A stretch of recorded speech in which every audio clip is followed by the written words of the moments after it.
नमस्कार, आप सभी का स्वागत है। आप देख रहे हैं न्यूज 24। मैं हूं आपके साथ अंजलि आनंद। सुप्रीम कोर्ट ने दो टूक कहा है कि जब तक वास्तविक जवाबदेही तय नहीं होगी तब तक पेपर लीक जैसी समस्याएं हल नहीं होगी।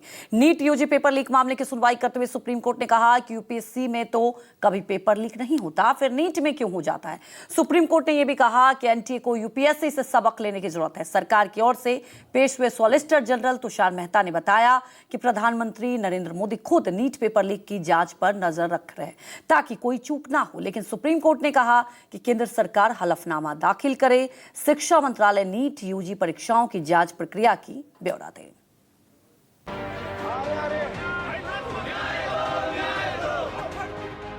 छात्रों के मन में जो संदेह था, संशय और सवाल थे, जिन सवालों के साथ राहुल गांधी लगातार सत्ता पर हमला कर रहे थे, जिन सवालों के साथ शहर शहर यूथ कांग्रेस की टोली प्रदर्शन कर रही थी, अब सुप्रीम कोर्ट ने भी नीट पेपर लीक को लेकर वही सवाल दाग दिया। सवाल ये कि जब यूपीएससी में कभी पेपर लीक नहीं होता तो फिर नीट में क्यों हो जाता है। एनटीए यूपीएससी से सबक क्यों नहीं लेती।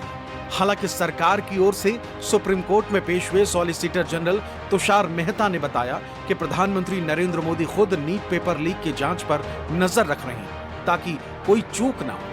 लेकिन सुप्रीम कोर्ट ने सीधा सवाल दागा कि हाई पावर्ड कमेटी के बावजूद पेपर लीक जैसी घटना कैसे हो। सुप्रीम कोर्ट ने दो टूक कहा कि जब तक जवाबदेही तय नहीं होगी असली समस्या खत्म नहीं होगी। आज काफ़ी इम्पॉर्टेंट हियरिंग थी क्योंकि लास्ट हियरिंग के बाद एनटीए की तरफ से और जो चेयरपर्सन है कमेटी के, उन दोनों की तरफ से एफिडेविट पेश करा गया। उस एफिडेविट में कुछ ऐसी चीज़ें बताई गई कि कैसे कमेटी ने और एनटीए ने जो सुप्रीम कोर्ट के डायरेक्शन से उनको अभी तक कंप्लाई करा है और आगे क्या जो एग्ज़ाम है उसके लिए क्या ऐसे स्टेप्स हैं जो कि वो अभी अप्लाई करे जाएंगे। सुप्रीम कोर्ट की हियरिंग इसलिए भी इम्पॉर्टेंट थी क्योंकि आज गवर्नमेंट की तरफ से एक बहुत इम्पॉर्टेंट स्टेटमेंट दिया गया सॉलिसिटर जनरल के द्वारा कि पीएम खुद इस चीज़ को मॉनिटर कर रहे हैं, जो कि बहुत इंपॉर्टेंट स्टेटमेंट था आज। उसमें बहुत सारे पॉइंट्स हमने रखे हुए थे। मेन पॉइंट था रिस्पॉन्सिबिलिटी एंड अकाउंटेबिलिटी।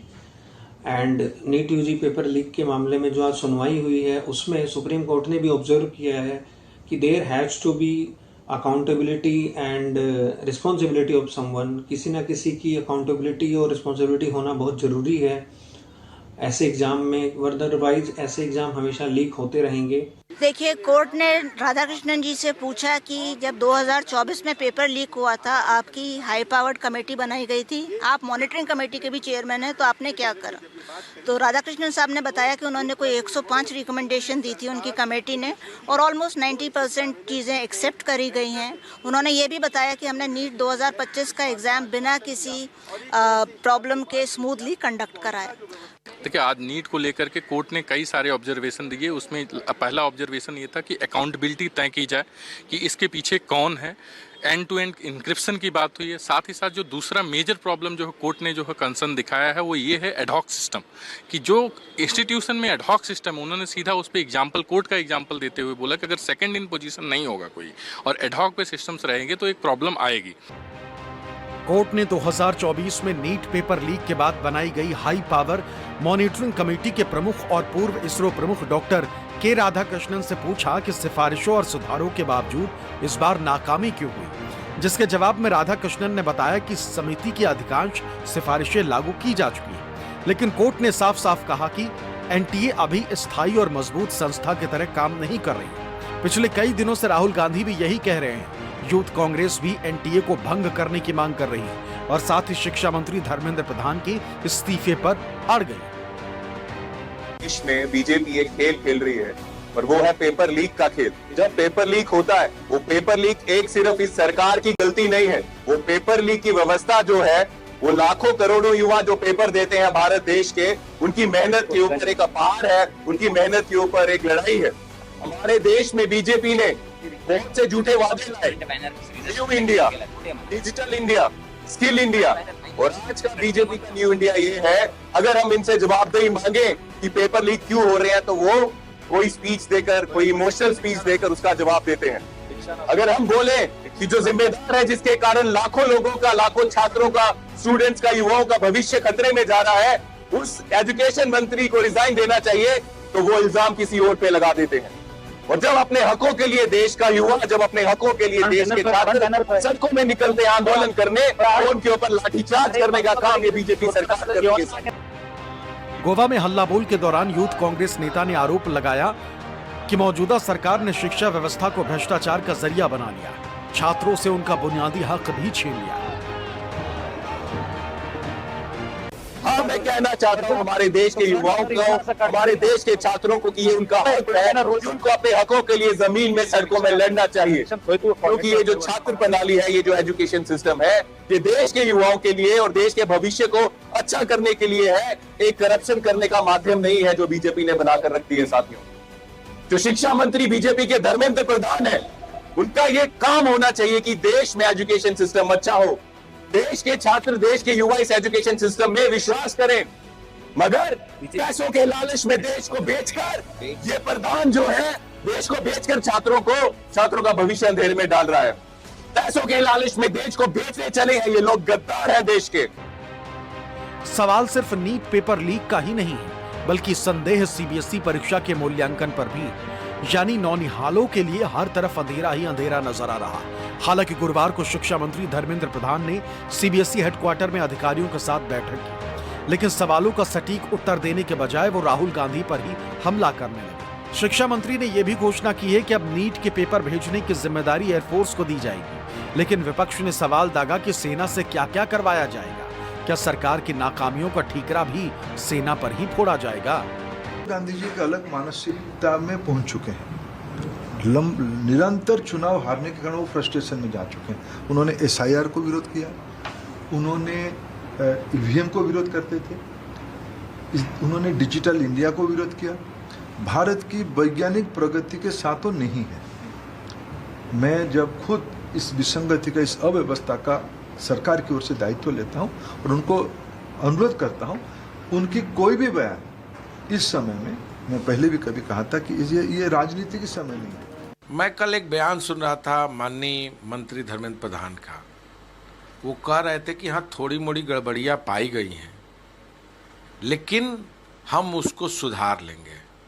मंत्री जी, लाखों नौजवान जो बच्चे हैं, उनका भविष्य दांव पर है, और आप गड़बड़ी को स्वीकार भी रहे हैं।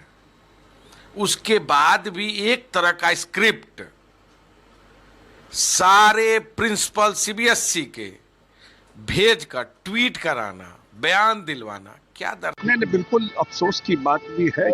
जितने बच्चे, उनके पेरेंट्स, सबके लिए ये दुखद बात है, लेकिन सरकार ने अपफ्रंट चीज़ों को लिया, पहले कैंसिल किया और डायरेक्टली अब मॉनिटर किया जा रहा हाईएस्ट लेवल से। तो मेरे ख्याल से सब फेयर होगा और मुझे लगता है इस घटना के बाद जरूर आने वाले टाइम में नीट परीक्षा को जो भी इसमें लूपहोल्स है उसको सरकार निश्चित रूप से फिक्स करेगी। और अब आर्मी को बुलाया है एग्जाम लेने के लिए। आर्मी क्या क्या करेगी? आर्मी बॉर्डर पर काम करेगी, आर्मी ऑपरेशन सिंदूर करेगी, आर्मी टेररिज्म के खिलाफ लड़ेगी। हाँ, जब बाढ़ आती है, कोई संकट आता है नेचुरल, तो वहां काम करेगी। अब एक नई जिम्मेदारी उनके ऊपर आ गई, ये एग्जाम ले लो भाई, एग्जाम ले लो, चुनाव ले लो। क्या ये आर्मी का काम है? नीट का विषय हो या सीबीएसई का विषय हो, ये पूरी दुनिया को दिखाता है कि जो एचआरडी मंत्री है धर्मेंद्र प्रधान, वो कितने अकार्यक्षम है। ये सारे जो उनके क्लेम्स है विकसित भारत वगैरह के, सब 2050, 2056, लेकिन आज के लिए क्या? जिन बच्चों के और जिन फैमिलियों के उन्होंने पूरे सपने नष्ट कर दिए हैं पूरी मेहनत के बाद, उनको क्या जवाब देने वाले, उनको क्या न्याय मिलने वाला है?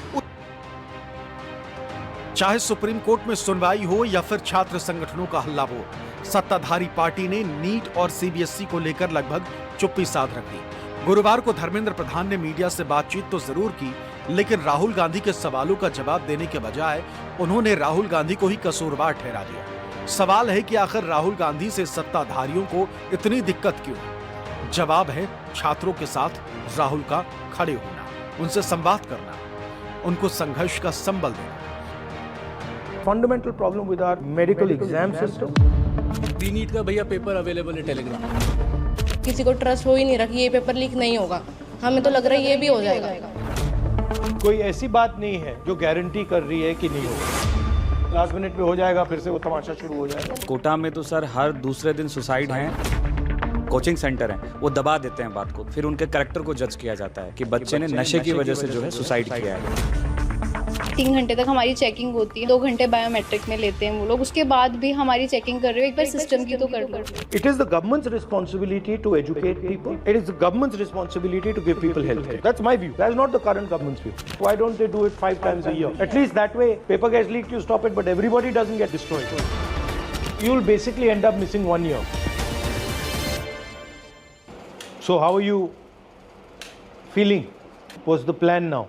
सर मेन इशू तो अब ये आ रहा है कि एक्चुअली यूनिवर्सिटीज़ के एग्ज़ाम्स चल रहे हैं, बाकी सारी एडमिशन्स ओपन है अभी, बट हमारा अब एग्ज़ाम आगे पोस्टपोन कर दिया गया है, तो we will not able to give university exams and travel cities. Oh, so you'll now miss the whole thing. Miss the whole thing, and if we give the exam on 21st of June, then batches of universities will start, colleges will start by then. So you'll basically end up missing 1 year. Missing 1 year, we have to take another drop for it if we are not selected. Sir मैंने 12th के बाद first attempt दिया था, but उस time पे भी paper बहुत hard आया था और बिल्कुल नॉर्मलाइजेशन नहीं था।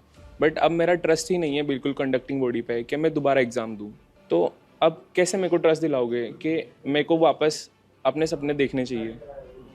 कंडक्टिंग बॉडी है वो खुद ऐसे अपना एक्सेप्ट तो नहीं कर रही है डायरेक्टली कि उन्होंने पेपर लीक करवाया, बट सर लीक हुआ कैसे एग्जैक्टली? सर एग्जैक्टली तो कंडक्टिंग बॉडी के थ्रू ही कोई मेंबर था, उसके थ्रू पेपर गया, फिर वो इंडिया में पुणे के थ्रू जैसा हमें पता चला है वो शिखर में पहुंचा। वहाँ पर वो बहुत इजीली वेरी चीप कॉस्ट पे सर 20,000 सिर्फ 20,000 में वो पेपर बच्चों को बेचा गया। उसके बाद वहाँ से बहुत ज़्यादा, और ये कैसे व्हाट्सएप ग्रुप से, हाँ ऑनलाइन। और सर जैसे रीनीट का पेपर भी लीक हो रहा है, वो ऑलरेडी न्यूज़ बन गया, तो उनका कोई ट्रस्ट ही नहीं। बोले रीनीट का भैया पेपर अवेलेबल है टेलीग्राम। सर जब सिस्टम पे इतना सारा फैसिलिटी है, वो सब अपने आप ट्रैक कर सकता है पेपर किधर से कहाँ कैसे लीक हो रहा है। एक नॉर्मल स्टूडेंट पेपर को ट्रेस कर पा रहा है कि वो कहाँ लीक होगा, कैसे मिलेगा, तो सिस्टम क्यों नहीं कर पा रहा है कि हम कैसे पता लगा पाएँ कि किसके थ्रू पेपर लीक हुआ, कैसे हुआ? ट्रस्ट ही ब्रेक हो गया सर। ट्रस्ट ब्रेक हो गया।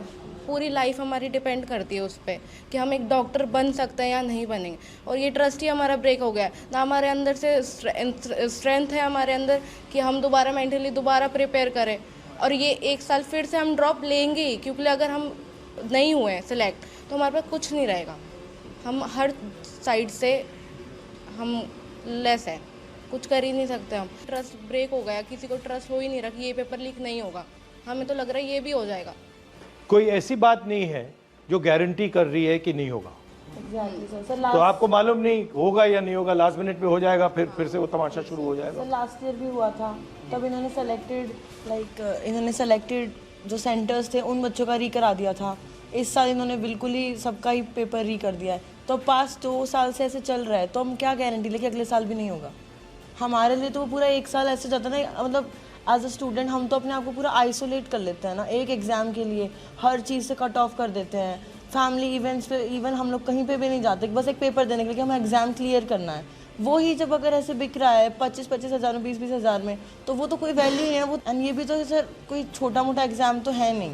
हम डॉक्टर्स बनेंगे, खुद भी सोचो, हम किसी हॉस्पिटल के डॉक्टर के जाते हैं, हम क्या सोच के जाएं कि ये तो पेपर लीक वाला है, कैसे जाएंगे? अभी जयपुर ग्रामीण में एक फैमिली पकड़ी गई जिसमें पीछे 3 सिलेक्शन थे, पर इस बार वो पकड़े गए।